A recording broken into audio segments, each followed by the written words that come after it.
Do you want to start a business, get out of the office, achieve happiness and success while crushing life?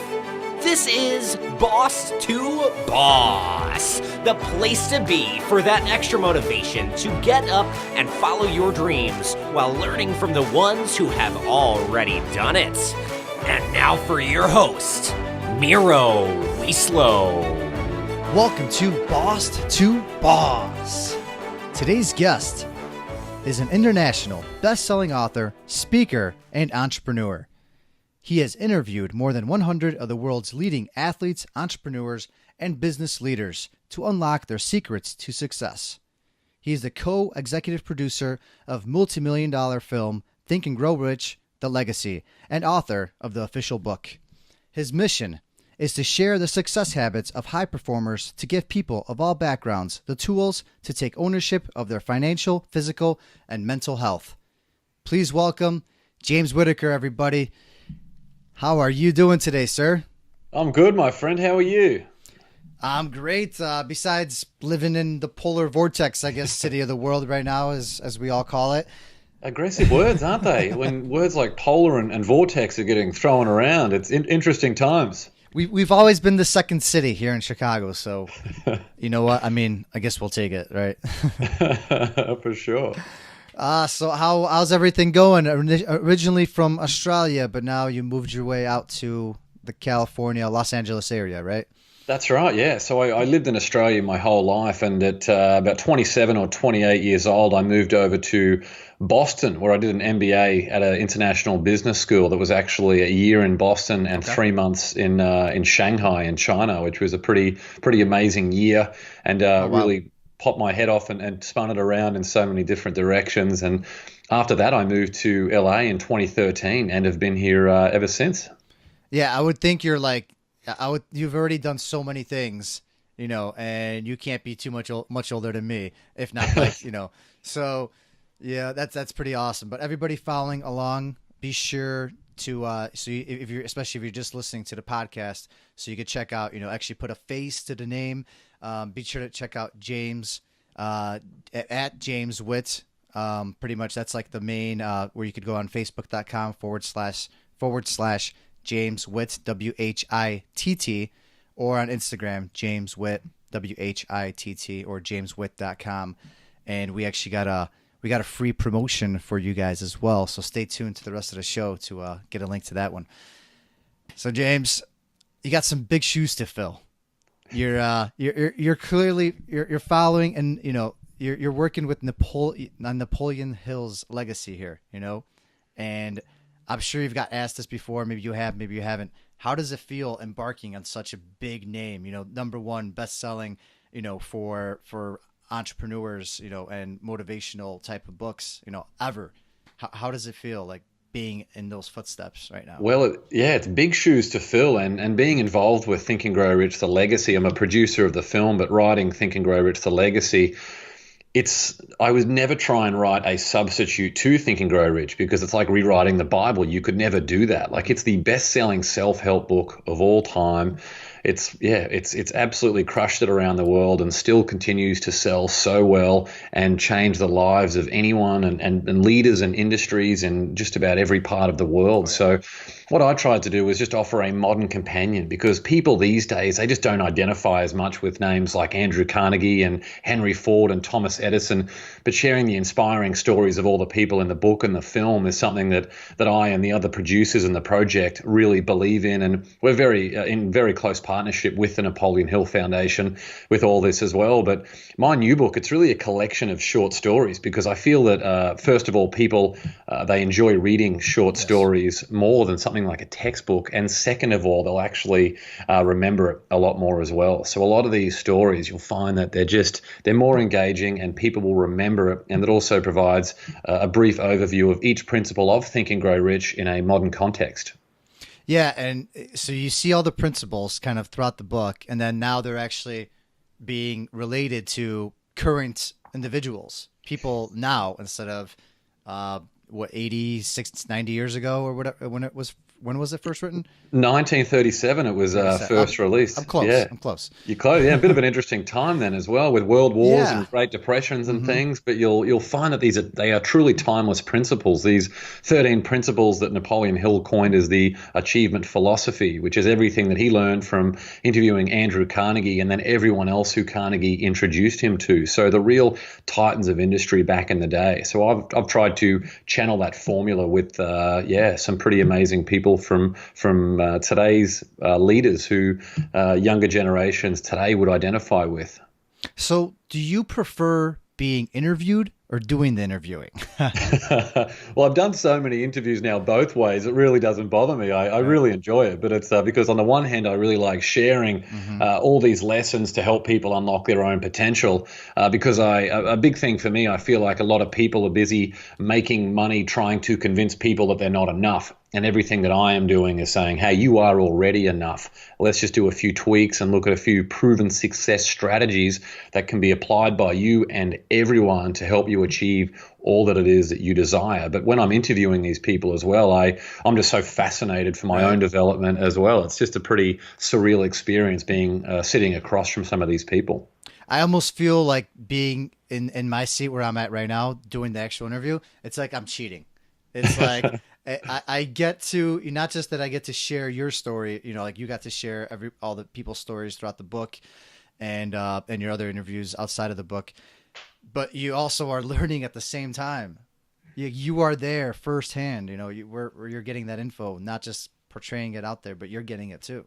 Definitely. And everything that you're doing right now with the podcast, I'm sure from all the guests that you talk to, you ask questions, of course, to get some great stories and anecdotes out of them. But these are lessons that you're using to apply to help turbocharge your own life. And that's exactly what I've done I ended up with more than 500,000 words of research notes from this project. So sitting down with all these people, and this is exactly what I have done to create this path of what I'm doing right now. And my mission to help people take ownership of their financial, physical, and mental health is something that I will do for the rest of my life. But I'm literally implementing everything that I learned from interviewing these people, and it works. And I already knew it worked because it's been working now for more than 80 years, but to actually be able to employ those tactics myself, and all we're doing is channeling the power of the mastermind. It's you getting guests on your show and me interviewing these people from the book. We're really collaborating and figuring out ways that we can help each other, and that's just the fastest way to success.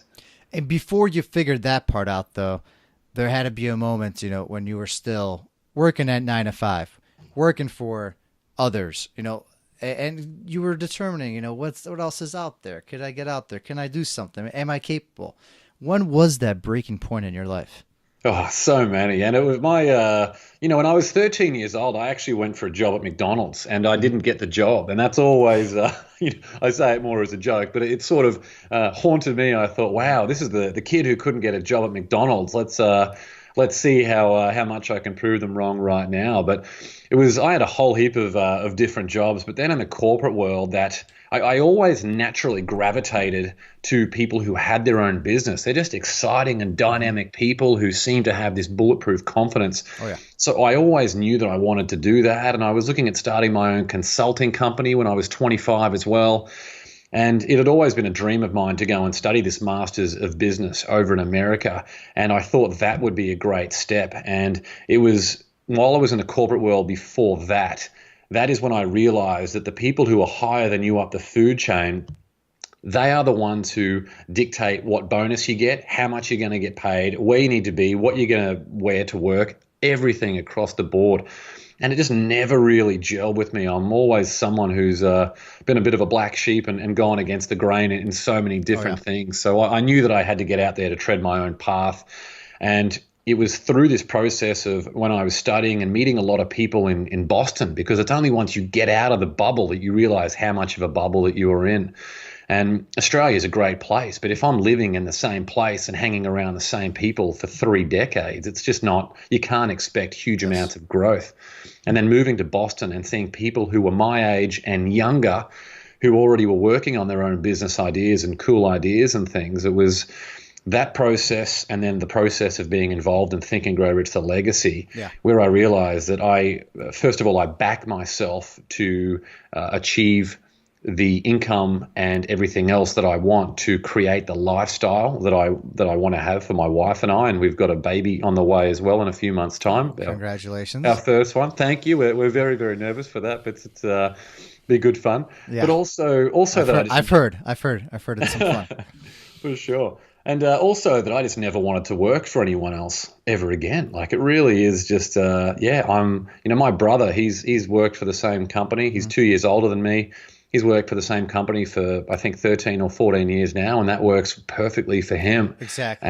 And that's great. Like, I don't want to dictate what someone else can do with their life. But it is an interesting dichotomy between my brother and I. We are just worlds apart. We're very, very close and talk all the time, but worlds apart. And so that was the whole transition where right now, where I'm 35 years old, where I'm very comfortable in my own skin. I'm really comfortable building an audience around my mission and really excited to connect with people like yourself to help inspire the world. Yeah, and that's when I found out more about you a while back. I definitely wanted to connect. You were definitely on my short list of individuals to connect, and then I had the right opportunity, through somebody that knew you. But I knew I read about the things you did, how you just sort of went for it, and then you want to make sure that other people go for it. But then there are individuals exactly like your brother, right? That works best for them. And that's just the way they're built, right? I mean, yeah, so true. And that entrepreneurial route is not for everyone. And I think, one misconception around a lot of people even define entrepreneurship as unbridled action, just taking that action without really thinking about it. And certainly action is the most essential ingredient. Like Lewis Howes told me, above all, action every single day. But the ones who take that entrepreneurial action without really being prepared and without really building their mastermind group, it is an absolute recipe for disaster. So if you feel like you're not happy with where you're at right now, I like to think about going and finding people who you're excited about and backtrack to what events are happening in your area in those industries and meeting people and adding value to them unconditionally. And that is a great way just to get you excited around what other pathways are possibly out there. And you can easily dip your toe in the entrepreneurial world with so many different ways right now. So I think it's important just to be prepared rather than just leaping in without doing the work and the research. So it's safe to say you did your work and research. Did you know that you were going to be part of the, Think and Grow Rich, the legacy? Or did you know, or did you kind of already had a game plan for something else? You did a prior book and then it just came with good thoughts and good, mental clarity and. Yeah, well, I always felt like I was on this fairly clear path in the financial planning world and wanting to help people with success and motivation and attitudes and habits. And then I had a whole entrepreneurial washing machine in the middle with an activewear company, a huge CrossFit gym, a weightlifting club, a social media brand, and all these different things. And it was where I realized that they were very high-stress businesses that my heart truly wasn't in. I enjoyed helping people with those things, but what I'm doing right now is what really, really fires me up. And I didn't figure that out until I was 33. And you still own not some anymore. of those? No, you sold them all? That's right. Yes. Okay. So now at 33 years old, it took me more than 3 decades to figure out what it is that I truly want to do. So we often ask kids who are 10 years old, what do you want to be when you're older? And I was always very jealous of people who wanted to be a doctor or a lawyer because they had that very, very clear path. They just had to do the work. And it's important to people to constantly focus on increasingly becoming a person of value and getting out of your comfort zone and just surrounding yourself with the right people who can elevate your thinking. They're the only ways that you can figure out what other possibilities exist. There's no point sitting in your apartment complaining about what other people are doing if you're not making the effort to actually get out there and do it yourself. So you mentioned surround yourself with the right people. Was there a certain circle that you wanted to get into really bad and you just were going to do anything to get in there and you finally got in there? Not really. It's not as dramatic as that. I wish it was, because it would make for a better story. But when I was young, it's just been a big focus of mine. Like even when I was 22 years old is when we had our first mastermind group with 3 other friends in Australia, where we would talk about, we would each write a topic on a piece of paper, and we would draw the topics out of a hat, and you'd have to present for 2 minutes on whatever might be written on there. And we would research companies and figure out ways that we could help each other. And that structure happened right through until when I moved to LA, where we have our own group over here. There's only 6 of us in the group, and 2 of those people have actually moved countries. They've moved back to Australia, but we're from completely different backgrounds. But we sit down and we fill out our goals in that success plan template that I've got. And we go through it and we figure out how can we help each other, and it's absolutely life-changing. So I think just focusing on that, just slow and steady, but being very deliberate around who you spend your time with. And like, I don't want to meet up with people and talk about celebrity gossip from magazines. I'd rather meet up with people and talk about your passions and your dreams and where you want to go and how I can help. And for all those listening on board, make sure to check out jameswitt.com. That's WHITT. And you could actually get that template, the success plan template that he just talked about, that James just talked about. And it's there under newsletters. So be sure to check that out. You got a 4-point strategy right there. And right, you break it down into 4 different points, I believe. And yeah, I think the whole idea of the success plan template is people don't know the work they need to take today. And the best way to get to that is to think about your perfect destination in all areas of your life. So begin with the end in mind. So writing out what that might be. So if your goal is to run a marathon, there's no point running a marathon on the first day. You need to figure out your perfect destination in all areas of your life and backtrack to what that looks like in 5 years and 3 years and 1 year and 90 days. And once you've completed that success plan template, and probably the best place to go for it would be on my Instagram. I've got it directly linked in there. It can be a bit harder to find on my website because I've got a few things going on there. But once you're clear on that, you will know exactly what work you need to do each and every single day. Because the people that I get a lot of phone calls and messages and emails from people these days who feel like they're treading water. They're not living with purpose. They're not living with passion. And inevitably, it's because they're either not clear on who they are or they're not clear on where they want to go, or both of those things. And once you've done this success plan personalized for you, I promise you, you will have those things completely, you'll have complete clarity around that, and you will naturally start to attract things in your life that are going to help you achieve what you want. And you mentioned that you had to get around the right circles, the right people. You had these masterminds. And let's just say, I am me 2 years ago. I'm over here with my podcast, or I'm just somebody else sitting in a cubicle, and I want to get around these circles. Like, you got around, you're a big name. You got around big names before, you got there though. How did you get your way in there? Like, it's not the easiest thing to do. No, it's very, very difficult. But the easiest thing, the simplest thing, which isn't necessarily the easiest thing because it takes a lot of time. You have to, if you're continually focused on increasingly becoming a person of value, that enables you to add more and more value to people who are higher and higher up the food chain. And once you do that unconditionally, which means without the expectation of anything in return, and you get them excited in you and what you're doing, that's how they want to help you. And once you get more and more powerful people who are your advocates, then it's absolutely game over. But think about what most people do. They reach out on Instagram or email and say, hey, can you help me? Like, help me, help me, help me. I get like 10 emails a week and messages from people who are like, help me, help me, help me, help me. And it's overwhelming, and the arrogance and ego around that, you're completely clueless. And if you have read any business book or any personal development book, you should know that you need to think about what is in the best interest of the other people. It's just the way the world works. So I think really just thinking about what value can you add to people. And if you can't think of anything, then work on yourself more and more and more, and start to reach out to people who are in their networks. Maybe they're a little bit further down and more accessible. You don't need to start off by,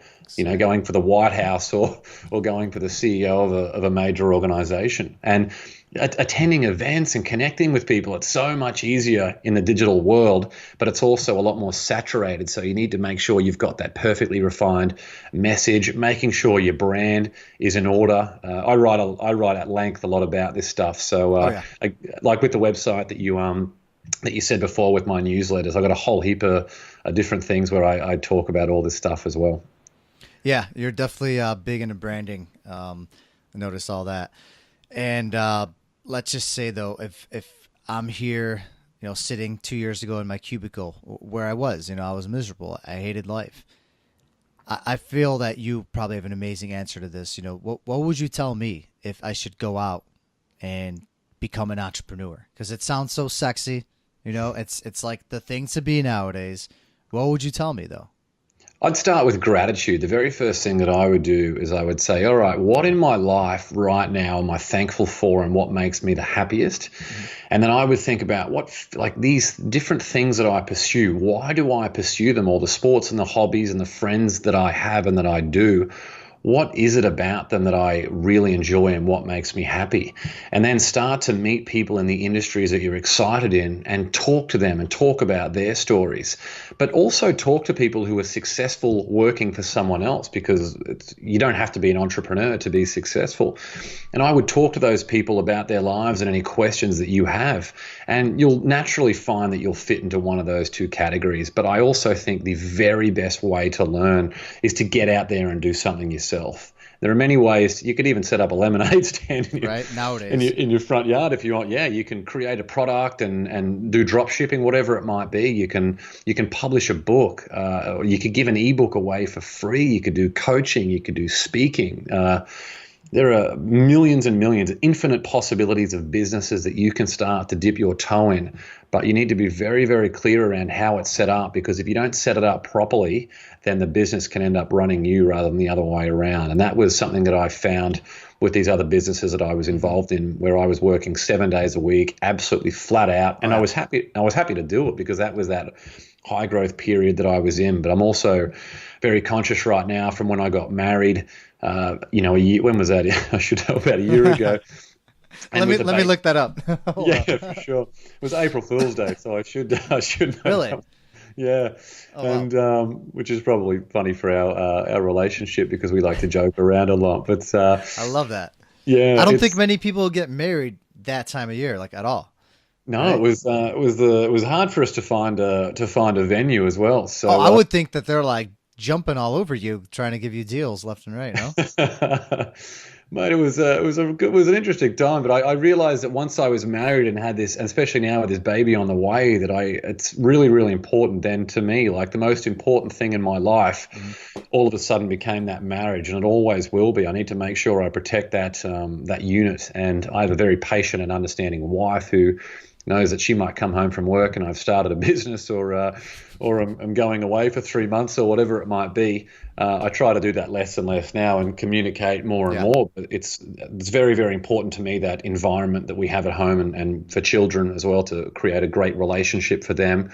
That it wasn't fair on her for me to be involved in all that other stuff, and stress wasn't fair on me to do the things that I wasn't truly passionate about. So to get back to the original question, those are the things that I would do. I would try and just get out there of your comfort zone, meet as many people as you can, find the industries that excite you, and dip your toe in. Just go and start a business and see how it goes, but don't put your whole house on the line because you don't want to be 30 or 40 years old and starting again because you didn't take the proper preparation, or you didn't consult the right people, which comes back to what we were saying at the start. I could totally tell you're an author after answering that question. I mean, you laid it out. You went in on each individual topic, and then you came back to it and summarized it all. Good conclusion. That might have been one of the most perfect answers ever. So that was awesome. I think that was a two boss exclusive. And then lastly, I'm just so curious, who, after all these people you interviewed, who was the hardest one to get when you got him or her and you were just like, wow, like I did it? Oh, Barbara Corcoran was a hard one just because she's around a lot. She's just so busy, and you can imagine how much these people would get hit up. Oh yeah. But she on the phone could not have been sweeter. She was a lovely person. She was she's got that. She balances that passion and that maternal aspect and that caring and kindness with ruthlessness from growing up and being a success in New York during the 80s and 90s, a pretty crazy time where she was going head to head in legal action with all these male dominated industries and people like Donald Trump and people with a lot of bankrolls and things as well. So she was amazing. Hard to pinpoint, but once we got her down, she was brilliant, and I'm forever grateful. That's awesome.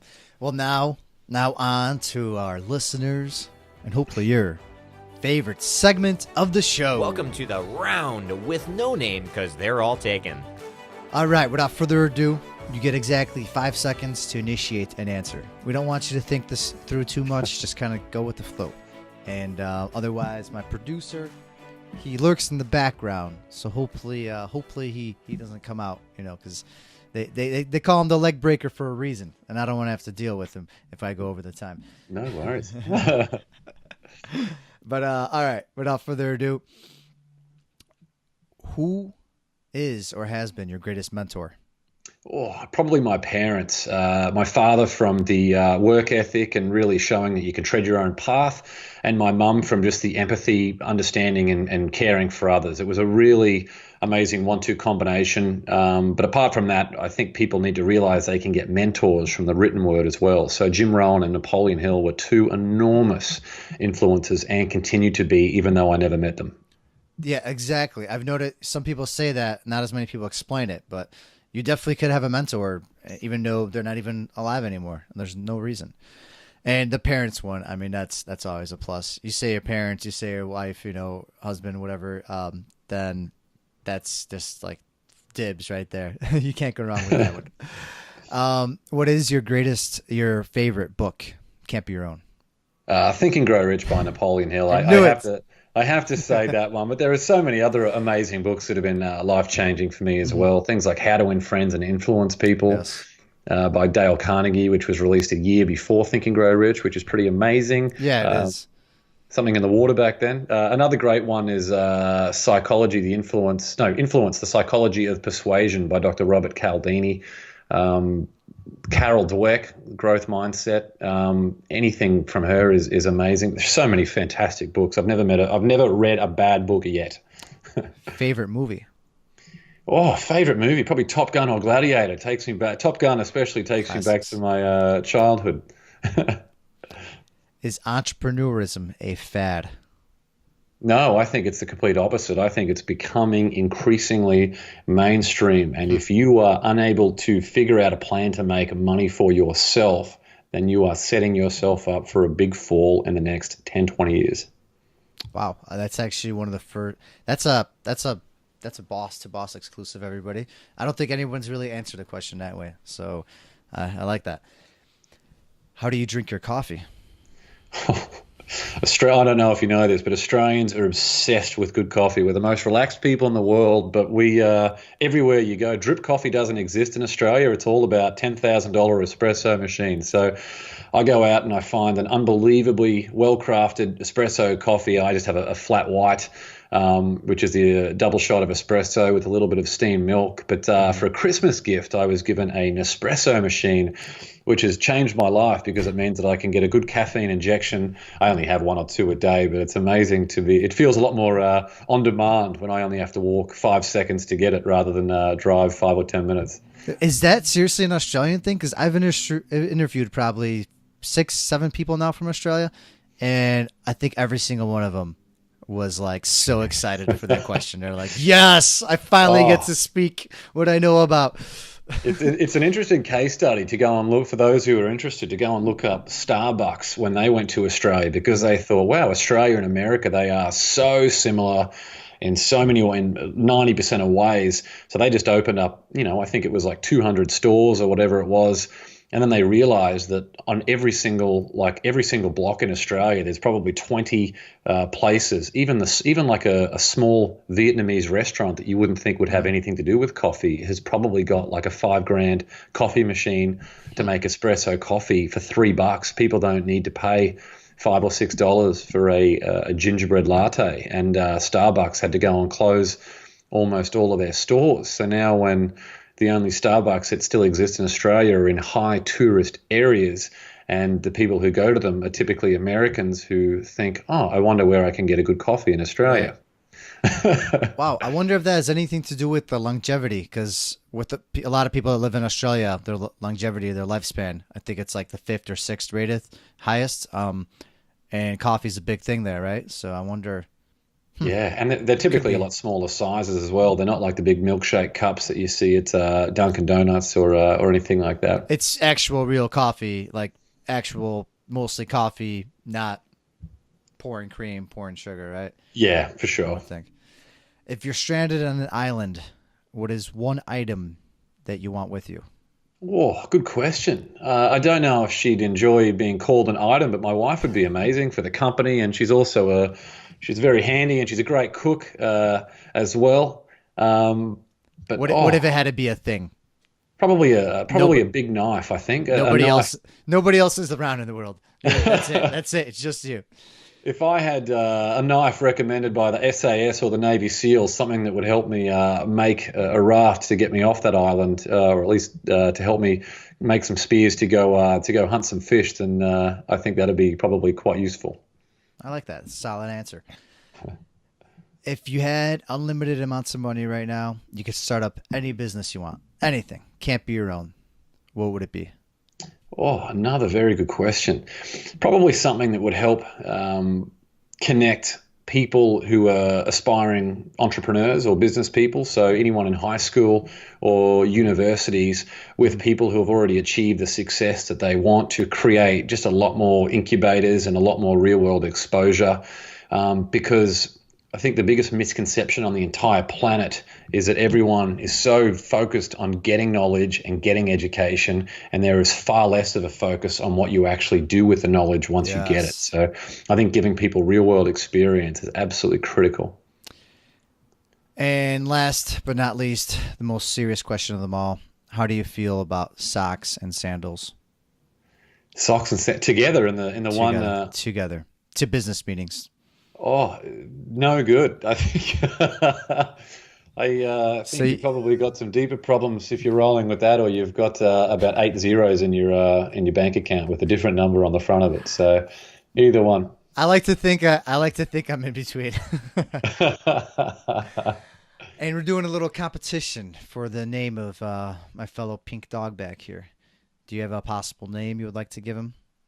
And we'll let you know if it wins. I really don't know. I'm drawing. We're making you think, man. I want to make sure when you get off of this, your blood is pumping, you're going. We're making you think. This is one of the hardest questions I think I've ever been asked. What about Rufus? Rufus. Yeah, I like that. Rufus. All right, we're gonna mark that one down. All right, you survived. We survived. Our producers know where to be seen. We made it. We made it.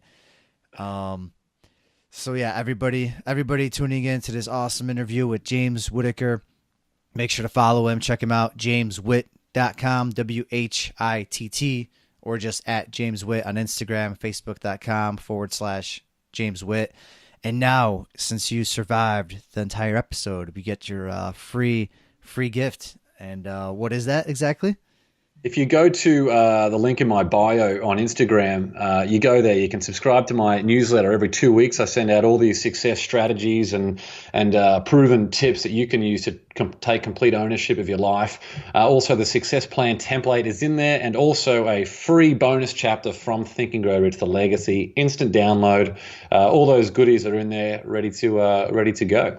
Yes, I got mine. Everybody, that's jameswitt.com/free-chapter. That's specifically for that for the book chapter part. And yeah, the mic is all yours. If there's anything else you wanna share with the listeners, otherwise, it's been truly a pleasure having you on. This has been such a great, definitely a mind opener episode. That's for sure. Mike is yours. I think one last thing is probably just each day make the decision to win, or you've automatically made the decision to lose. That's really the idea behind the win the day branding that I put on everything. It's just part of human nature that if we're not very, very clear on who we are and where we want to go and what actions we're going to take each and every single day, that we will naturally gravitate towards procrastination and distraction. So I think being very, very clear on who you are each day, make the decision to win, or you have automatically made the decision to lose. Would you do that early on in the day, or as long as you do it at some point? As soon as you can in the morning. Put your phone down, grab a copy of the 5-Minute Journal, which is an incredible book. Write down 3 things that you're grateful for and 3 things that would make today a win. And then before you go to bed, write down 3 amazing things that happened that day and what you could have done to improve the day. And I promise your life will change. Just stick to doing that every day. All right. Love that. Yeah, I actually post that on my Instagram stories most days as well, just to prove to people that I'm doing the work as well, not just talking the talk. That goes a long way. That goes a long way. Something about that, right? That accountability. All right, James, it's definitely been a pleasure having you on. Everybody at James Whitt, check him out, Instagram, Facebook, his website, and especially Think and Grow Rich: The Legacy, the film, the book, definitely a must in your library or your studio or wherever you keep your films, right, and books nowadays. It's been truly a pleasure having you on. I look forward to see where the journey takes us, and we'll definitely talk again soon. Absolutely. Thanks for having me. That is all for this episode of Boss to Boss. Your next step is to visit bosstoboss.com, where you will find proven techniques followed by professionals to help you make that next step. Again, that is boss2boss.com. And remember, the time is now.